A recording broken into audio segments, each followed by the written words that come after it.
put my laws into their mind and write them in their hearts. And I will be to them a power, and they shall be to me a people. Right, and that's going to happen expressly in the kingdom, right? That prophecy that you just read, that's starting to happen right now, beginning with the elect, right?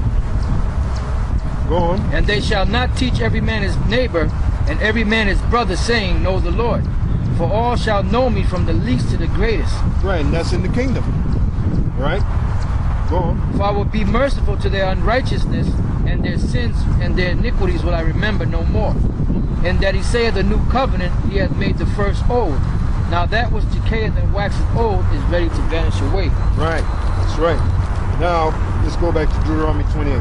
Deuteronomy 28:2. And all these blessings shall come on thee and overtake thee, if thou shalt hearken unto the voice of the Lord thy power. Go on. Blessed shalt thou be in the city. Right, we're going to have cities in our kingdom, and we're going to be blessed. Like in this kingdom, the so-called white man has cities, but where are we located in those cities? In the ghettos. That's right. All right? So, wait a minute now. If there's going to be cities in the kingdom of heaven, then you're going to have ghettos too. But who's going to be in the ghettos? That's right. The so-called white man, all right? He's going to be in the ghettos. Them other nations too. And them other nations. They're going to have quarters where they live, but their quarters ain't going to look as nowhere as nice as our quarters. Nope. All right? Go on. Blessed shall thou be in the city, and blessed shall thou be in the field. Right, go on. Blessed shall be the fruit of thy body, and the fruit of thy ground, and the fruit of thy cattle, the increase of thy kind, and the flocks of thy sheep. Right, even our animals are going to be blessed in the kingdom. Now it tells you in the book of Isaiah that our children will be able to play with, what is that, Isaiah 11th chapter? Yeah. Isaiah the 11th chapter, let's go there.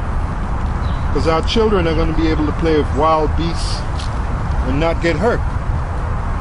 But the children of the other nations, in particular Esau, Edom, the so-called white man, them wild animals going to have their way with them.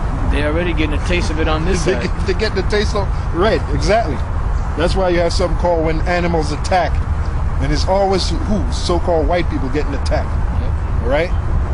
Go on.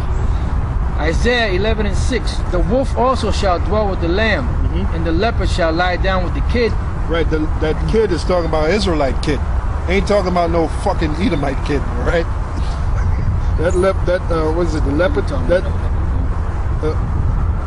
Yeah, you're right. Yeah, my mistake. It's talking about goat, right.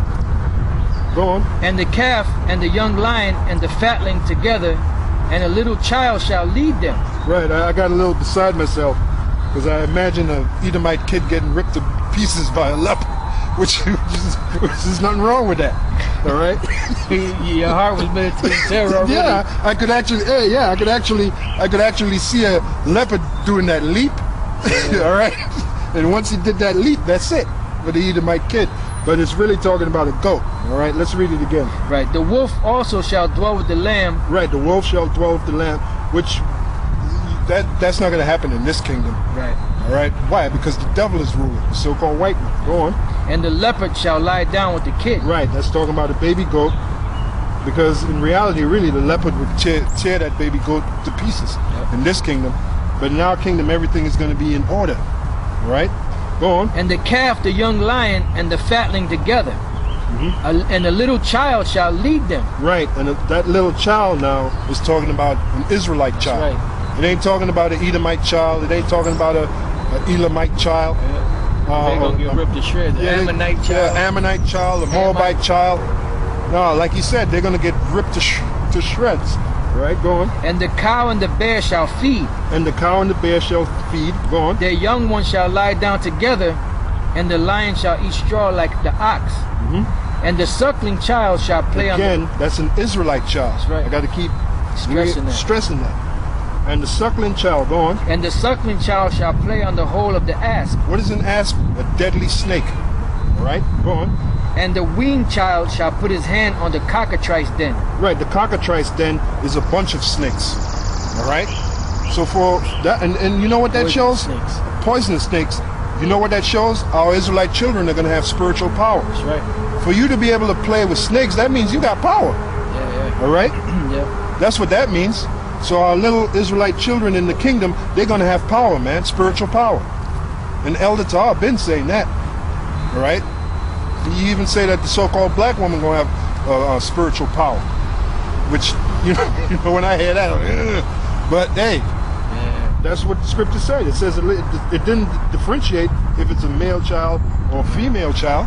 Yeah, it says a little child. Yeah, because in the kingdom, you know, the nigga woman, she gonna be totally righteous. She gonna be totally righteous. I know it's hard to believe now. Yep. You know, because the majority of them are gone. You know, but in the kingdom they're gonna be in their right mind. Yep, that's right. And just to clarify the record, we never said that all women of the tribes are gonna be destroyed. All right. We know that certain women are gonna stupidity. Right, because how are we gonna in the kingdom we gotta have women, right, of our nation. Of course. There's just stupid niggas out there. Well, you know what? Let's cut that bullshit. Let's get 1 Timothy. Exactly. She shall be saved. All right. See, you got a lot of these guys. They're running on fumes, running on emotions, like that, like the world's greatest moron, Yaka Kaka. The world heavyweight champion of bullshit. Yeah, it's no marvel he got that big belt. That belt stands for the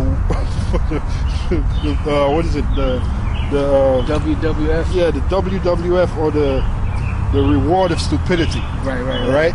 They do it to obtain a corruptible crown. Right, exactly. So he's the world champion of morons, the world champion of idiots. All right, 1 Timothy. Just go right to the point. Yeah, 1 Timothy 2:15. Yeah. It says, notwithstanding, she shall be saved in childbearing, if they continue in the faith and charity and holiness with sobriety. So is the black woman going to be saved? Yep. Yeah, certain of these black women out here, they're going to be saved, man. Yeah. All right, and they're going to be saved for us. As a matter of fact, let's go to, what is it, Isaiah 32? Isaiah, Isaiah, and then there's another scripture I was thinking of, but it lost me right now. Isaiah 4:1. So let's get Isaiah 32. Isaiah chapter 32:1. Behold, a king shall reign in righteousness, and princes shall rule in judgment. And a man shall be as an hiding place from the wind, and a covert from the tempest, as the rivers of water in a dry place, as the shadow of a great rock in a weary land. What for who? For the woman. That's right. All right. Now let's get Isaiah 4:1. Isaiah 4:1. And in that day 7 women shall take hold of one man, saying, we will eat our own bread and wear our own apparel. Only let us be called by thy name to take away our reproach. Right. So they're going to be saved by who? By the man. That's right. All right. And then if you go to the book of 1 Corinthians, the 11th chapter, it tells you the head of the woman is the man. So the woman has a place in the kingdom. All right. Right. She falls in line with the order. Right. And you sisters out there that's sticking by your Israelite man, that's doing the best you can, just keep doing what you're doing. You're going to be rewarded. You'll be rewarded. Right. Right now it don't seem like it. It seems like it's hard, but you'll be rewarded. That's right. Eventually. So don't worry about it. Well, like the scripture said in 1 Timothy, she shall be saved in childbearing. That's right. If they continue in the faith. All right. And by the way, that's your household. All right. When the scripture says to take care of your household, it's talking about day of the faith. That's right. That's your household. And you got guys breaking that scripture down wrong. Yeah. In particular, Nate Satan and his cronies. All right. Now let's go back to Deuteronomy 28. Deuteronomy 28 and I think you were 5. Yeah. All right. Blessed shall be thy basket and thy store. Right. That's talking about an economical situation.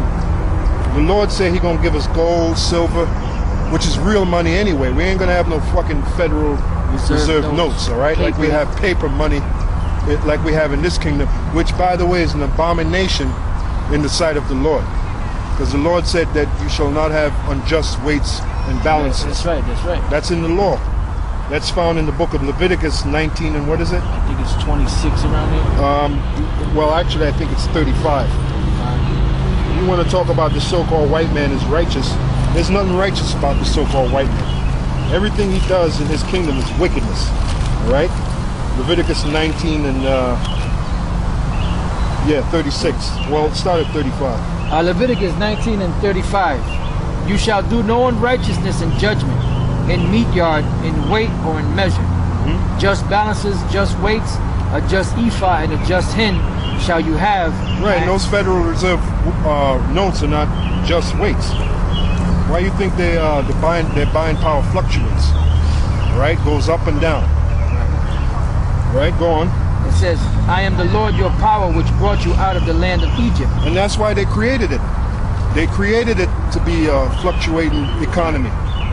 Because that's how they're able to rip people off of their goods. That's right. Because they know when the value of the money goes down, people can't pay their bills. Right. So they end up losing their so-called goods. And that's when the international bankers come in like a vulture and swoop down and buy everything cheap. Yep. And then when it shoots back up, then they make all that money back. Well, that's why they're going to destroy this economy so they can come in and take everything. But this time when they destroy the economy, guess who they're going to try to come in and take? You. That's right. And try to put a fucking chip inside of you. Because in their mind, they own you. They say, look, we own you. They can do whatever they want. We can do whatever we want with you. We're going to put a goddamn chip in you. And you know what? 2/3 of you stupid ass niggas, you're going to be with that. Yep. And that's going to lead to your what? Your destruction. All right? That's why we're not going to feel too sorry for 2/3 of you. We've already written in our minds, 2/3 of you are fucking gone, man. That's right. All right? And the Lord is just going to do what he got to do with you. Scripture say, look into the things that are ahead, not the things that are behind. Right. That's why we named this lesson, Benefits of the Kingdom, Slavery and Beatings. All right? Okay, that's it on that, right? Yep. Back in Ezekiel 28 and 6. Deuteronomy. I'm sorry, Deuteronomy 28 and 6. Blessed shalt thou be when thou comest in, and blessed shalt thou be when thou goest out. So when we're born in the kingdom, we're going to be blessed, unlike this kingdom. Right. When we were born in a curse. Right. All right? In the kingdom, when we're born in the kingdom, we're going to be born into wealth. We're going to be born into opulence. All right? That's right. Now, by the same token, the white man, when he's born in the kingdom, he's going to be born into slavery. He's going to be born into hardship. And we're going to show you that by these scriptures. Right. Go on. The Lord shall cause thine enemies that rise up against thee to be smitten before thy face. They shall come out against thee one way and flee before thee 7 ways. Right. Well, in the kingdom, nobody's going to come up against us. That's right. All right. We're going to have everything on our lockdown. We're going to jump around now. Start at the 9th verse. Verse 9. The Lord shall establish thee an holy people unto himself, as he hath sworn unto thee, if thou shalt keep the commandments of the Lord thy power and walk in his ways. Like I said, which is what we're going to do automatically. We read that in Ezekiel. Automatically, we're going to keep those laws, statutes, and commandments. All right, go on. And all people of the earth shall see that thou art called by the name of the Lord. And the name of the Lord in the kingdom is going to be magnified and glorified. That's right. The name of the Lord is Yahweh, Bahasham Yahweh Shai. That name is going to be magnified. Right, it ain't going to be no 5, 6 different names mixed in with the real name. Nate Satan. There you go. And then, by the way, that's confusion. That's right. And the Lord said he's not the author of confusion. Right. So who's your author, Nate? Satan. That's right. Because you bring in confusion. So the Lord said he's not the author of confusion. So who's the author of confusion? Satan. So essentially, who are you worshiping? Satan. Satan. Right, go on. And all people of the earth shall see that thou art called by the name of the Lord, and they shall be afraid of thee. That's another blessing. Because people are supposed to be afraid of us, man. You got niggas that they want all the nations to be comfortable with them. They want to fit in. Jeremiah, the 2nd chapter. Yeah. The 33rd verse. You want to fit in with the white man. Oh, I don't know why the white man's afraid of me. The white man's supposed to be afraid of you because deep down he knows that he's inferior to you. You're supposed to have all the other nations tremble when you look at the lion, man. When the lion comes down to the water hole, all the animals they take off, man. They get the hell, or if they don't take off, they go far away and look from afar. And wait for the lion to go, so they can come and get some water. Wait for the lion to lap up his water and then leave. That's how it's supposed to be. What's our symbol? The lion. All right. Jeremiah chapter 2 verse 33. Right. Yep. It says, why trimmest thou thy way to seek love? And that's what you do. That's what you niggas do. You trim your ways. What are your ways? To be superior. Right. But you kowtow. To be a sovereign. Right, to be a sovereign, to be superior, but you kowtow to the white man, the Right. so-called white man. You try to become like